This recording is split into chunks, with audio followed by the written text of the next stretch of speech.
في ناس بتفتكر إن حياتها بتتغير في اللحظات الكبيرة، وأوقات ده بيبقى حقيقي، لكن الأخطر إن لحظة واحدة محرجة صغيرة شبه منسية عند كل الناس بتفضل عايشة جوه الشخص كأن الزمن وقف عندها.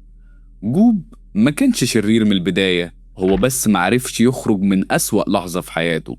بس ليه جوب معرفش يتخطى اللي حصل؟ وده اللي احنا نعرفه في فيلم ميت ذا روبنسونز. جوب عايش في دار أيتام مع طفل اسمه لويس. لويس هو شرير القصة، بس بالنسبة لمين؟ هل هو شرير القصة بالنسبة لينا احنا كمشاهدين، ولا بالنسبة لجوب ذات نفسه؟ لويس في البداية مش عبقري بريء بس، هو كمان أناني بشكل غير واعي. لويس كان طول الوقت غرقان في ألمه، أنا اليتيم، أنا المرفوض، أنا بس بدور على أمي. وسط كل ده هو مش شايف جوب من الأساس. هو كان بيسهر طول الليل يبني في اختراعاته في نفس الأوضة اللي هو نايم فيها مع جوب، بيحرم جوب من النوم بشكل متكرر، وكأن شغفه أهم من راحة الشخص اللي عايش معاه. ودي مش تفصيلة صغيرة، ده ظلم.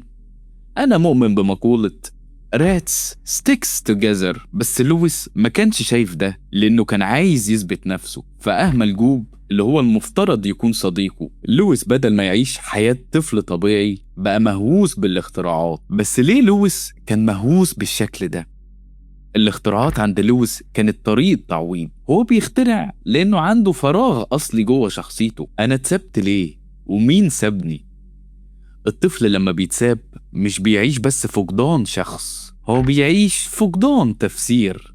فالطفل ده بيكبر وهو بيدور على جواب، ولو ما لقاش الجواب بيحاول يخترعه. لويس اخترع الإجابة بطريقته، العلم، الاختراع، الرجوع للماضي. يعني هو حاول يحل مشكلة وجودية بأداة تقنية. هوس لويس بأمه اللي سابته عند دار الأيتام عملت له 3 حاجات: خلته أناني، ربط قيمته بإنجازاته، وخلاه يتعامل مع الواقع بشكل آلي.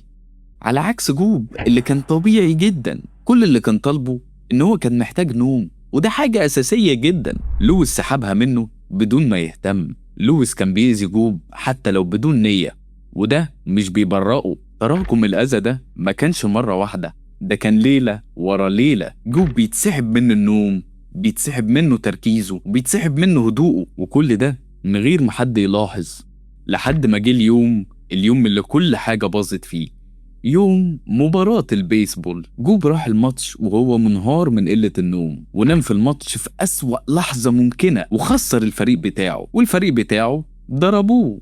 ودي كانت اللحظة اللي جوب بنى عليها قصته. وفي نفس اليوم برضو لويس كان عنده معرض علوم. لويس قدم اختراعه والناس انبهرت بيه، وبسبب اختراعه عائلة روبنسون تبنته في نفس اليوم. نفس اليوم بالنسبة للناس هو أحسن يوم، نفس اليوم بالنسبة للناس هو أسوأ يوم. ومن بعدها لويس طلع سلم النجاح، وجوب لسه واقف في نفس اللحظة اللي بنى عليها قصته. الوقت بيعدي وناس كتيرة تروح عشان تتبنى جوب، لكنهم بيرفضوه لأنه لسه ما تخطاش اللحظة اللي خسر فيها، فكان دايما بينفر الناس منه. الوقت بيعدي تاني ودار الأيتام بيتقفل، ويفضل هو الوحيد اللي فيه.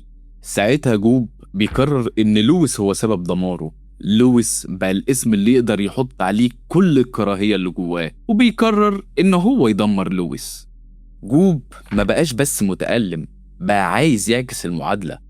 لو أنا اتهنت يبقى هو لازم ينهار، لو أنا وقفت في مكاني فهو لازم يقع.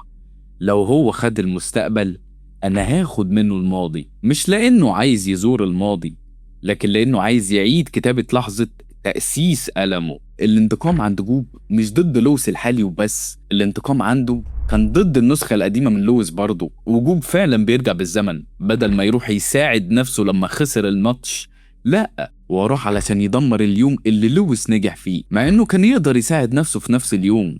بس الكره عماه، الكره خلاه ما يحبش حد ولا حتى نفسه، وفعلا بيبوظ اختراع لويس وبيسرقه، وعايز يقدم اختراعه في شركة انفنتو على اساس ان هو اللي عامل الاختراع ده. وقبل ما يروح بيبقى قلقان، بس دوريس اللي هي الطاقية بتاعته بتحاول تحفزه، وهو بيقول لها جملة غريبة جدا: روحي انتي قدمي الاختراع، انتي احسن مني. رغم كل الانتقام والخطة دي لسه جواه الطفل اللي اتكسف وتان واتحط عليه اللوم. فاللحظة دي بتكشف ان هو مش واثق في نفسه، هو بس لابس دور القوي.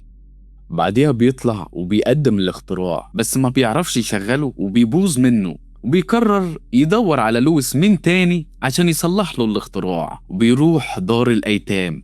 وبدل ما بيقابل لويس بيقابل نفسه. هنحاول نسمي النسخة الصغيرة منه جوب، والنسخة الكبيرة مايك. جوب بيقول لمايك إن الناس ضربوني النهاردة وشتموني بعد ما خسرتهم الماتش، ومايك بيعتذر له على اللي حصل وبيقول له أنا كنت بدور على لويس.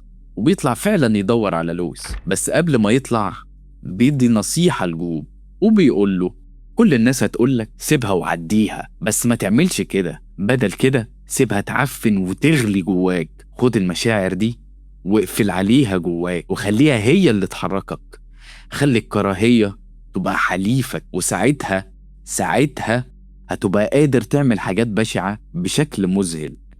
اسمع كلامي يا جوب، do not let it go. بعديها بيطلع ومش بيلاقي لويس، لأن لويس ساعتها كان في المستقبل مع عيلته اللي تبنته وابنه ويلبر. مايك بيروح لهم فعلا وبيواجههم هو ودوريس لوحدهم. عايزك تتخيل معايا إن جوب بيحاربهم لوحده هو ودوريس ضد عائلة كاملة من المخترعين، وكان قريب جدا من الفوز. وده بيودينا للويستد بوتنشال، مش ان انت ما عندكش قدرات، بس ان انت عندك قدرات بس بتستخدمها ضد نفسك. جوب ما كانش فاشل، مايك امكانياته ضاعت في الاتجاه الغلط، وقدر يبني خطة تمتد لسنين ويتمسك بهدف واحد من غير ما يسيبه، ويواجه عيلة كاملة من المخترعين ويشتغل بعقلية صبر وتنفيذ ويقرب جدا من هو يكسب. دي مش صفات شخص ضعيف، دي صفات شخص كان ممكن يبقى حاجة كبيرة. مايك كان عنده تركيز وصبر وهدف وطاقة، يعني نفس الصفات اللي ممكن تخلي شخص يبني شركة ينجح علميا ويخلق حاجة جديدة، وهي نفس الصفات اللي خلت جوب يدمر نفسه.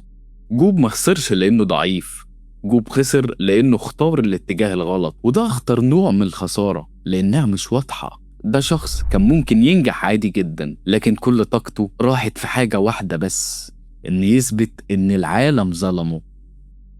بعدها بنكتشف إن عائلة لويس عرفت إن لويس ده من الماضي ولازم يرجع للماضي، ولويس بيزعل وبيتضايق لحد ما بيلاقي مايك جاله وعرض عليه عرض ما يقدرش يرفضه. ابنيلي ماسح الذاكرة وهرجعك عشان تشوف والدتك من أول وجديد. بس طبعا مايك بيضحك عليه وبيحكي له قصته كلها اللي احنا حكيناها يعني، بس برضه بيحكي له قصة دوريس، ان لويس اخترع دوريس بس استخدامها استخدام وحش بالنسبة لقيمتها، لحد ما دوريس خرجت عن السيطرة وراح حبسها مع كل اختراعاته الفاشلة.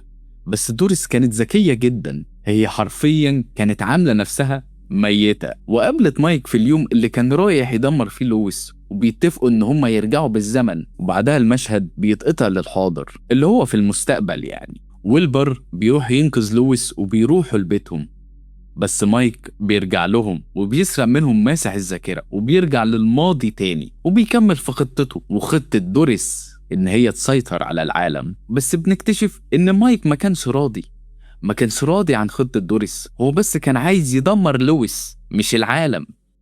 بعدها لويس بيقرر ان هو يرجع للماضي، للحظة اللي مايك هيقدم فيها اختراع لويس على انه اختراعه. ولويس بيقول لمايك ان هي بتستغلك، وبيقول لدوريس ان هو عمره ما يخترعها، والعالم فعلا بيرجع عادي من اول وجديد وجميل.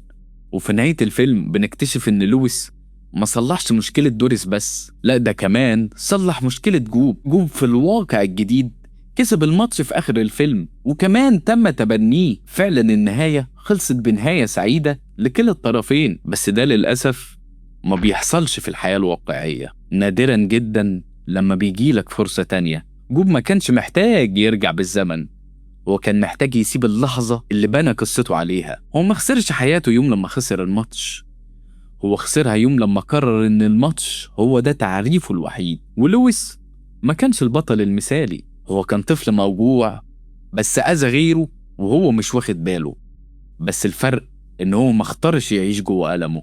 في الآخر الاتنين بدأوا من نفس النقطة، طفلين متسابين ومحتاجين يتشافوا.